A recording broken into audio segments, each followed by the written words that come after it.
नमस्कार मित्रों। मित्रों, जिस तरह से मंत्र कार्य करते हैं उस तरह से तंत्र क्रिया भी कार्य करती हैं। आप तंत्र क्रिया करने के लिए किसी भी शुभ दिन का विचार करके आप उसे कर सकते हैं। केवल आस्था और विश्वास के ऊपर किया हुआ कार्य ही हमेशा सफल रहता है। आज की इस क्रिया में हम रूप परिवर्तन कैसे करते हैं, उस रूप परिवर्तन की क्रिया तंत्र द्वारा बताएंगे। इसमें कोई मंत्र की साधना नहीं है। मंत्र सिद्धि में समय बहुत लगता है और आदमी विचलित भी हो जाता है, परंतु इसमें तंत्र क्रिया करनी है। इस तंत्र को करने के लिए आप विश्वास करके कोई क्रिया करेंगे तो उसमें आपको अवश्य ही सफलता प्राप्त होगी। रूप परिवर्तन ऐसा होता है कि जिसका भी आप रूप परिवर्तन करना चाहें उसका रूप आपको मिलेगा और सामने वाले को आप उसी रूप में दिखाई देंगे। जैसे अदृश्य की शक्तियों का तंत्र रहता है वैसे ही इसका भी तंत्र रहता है। मंत्र द्वारा भी अदृश्य होता है और मंत्र द्वारा भी रूप परिवर्तन होता है और तंत्र द्वारा भी होता है। यहाँ केवल तंत्र क्रिया द्वारा आपका रूप परिवर्तन होगा। आपको जिसका भी रूप परिवर्तन करना है उसकी आपको खोपड़ी चाहिए। मरा हुआ वह होना चाहिए, या कोई कुत्ता हो, बिल्ली हो, या कोई शेर हो, इस तरह की खोपड़ी, यानी जिसका आप रूप चाहते हैं उसकी खोपड़ी लेकर आए। मनुष्य की खोपड़ी मिलना असंभव रहता है। मनुष्य ज्यादातर विसर्जित किए जाते हैं अस्थियों सहित, परंतु कुत्ता, बिल्ली और ऐसे जानवरों की खोपड़ियां जंगल में बहुत मिल जाया करती हैं। जानवर की खोपड़ी आप ले लें, किसी सही समय पर रविवार को यह क्रिया करें और खोपड़ी लाकर अपने एकांत में रख लें। अब आपको रुई, रुई यानी कपास, आपको कपास का बीज चाहिए। कपास के बीज आप कहीं से इकट्ठे कर लें, 4, 6, 10, और उनको आप अपने पास ले आए और जो खोपड़ियां आपने ली हैं उन बीजों को उन खोपड़ियों में डालकर मिट्टी मिलाकर उन्हें किसी जमीन में आपको गाड़ना है। जमीन में इस तरह गाड़ें कि यदि आप उनको रोजाना सींचें यानी पानी लगाएं तो उसका पौधा उग आए।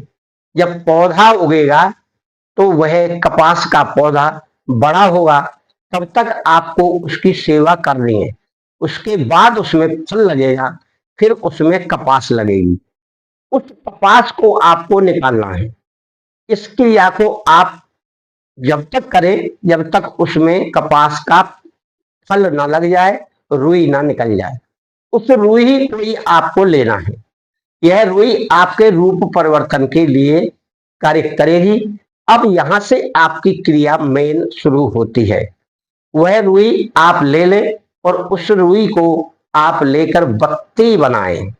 बत्ती बनाकर उसमें एक तेल डालें अलग से किसी दीपक में, और यह क्रिया आपको करना है शुक्ल पक्ष में। शुक्ल पक्ष में किसी रविवार से आप करें। रविवार को यह कार्य करना है रात्रि में। उसका आपको काजल बनाना है।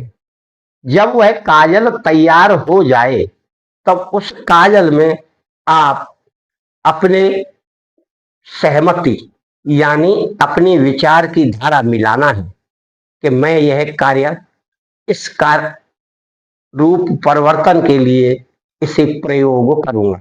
मंत्र कुछ नहीं है, केवल भावना से आपको यह करना है। सारा कार्य गुप्त हो, यानी बीज लाने से लेकर और मुंडी लाने तक कोई भी व्यक्ति आपको टोके नहीं। बिना टोके सारा कार्य करना है तंत्र क्रिया का। एकांत में करें। आप चाहे तो इसे अपने घर में कर सकते हैं या जंगल में भी कर सकते हैं जहां आप रहते हैं। और अगर आप घर में इसे बोते हैं तो किसी गमले में बोए जिससे वह पेड़ आपका विधिवत उपज कर उसमें फल लगे। यह क्रिया बहुत ही साधारण है।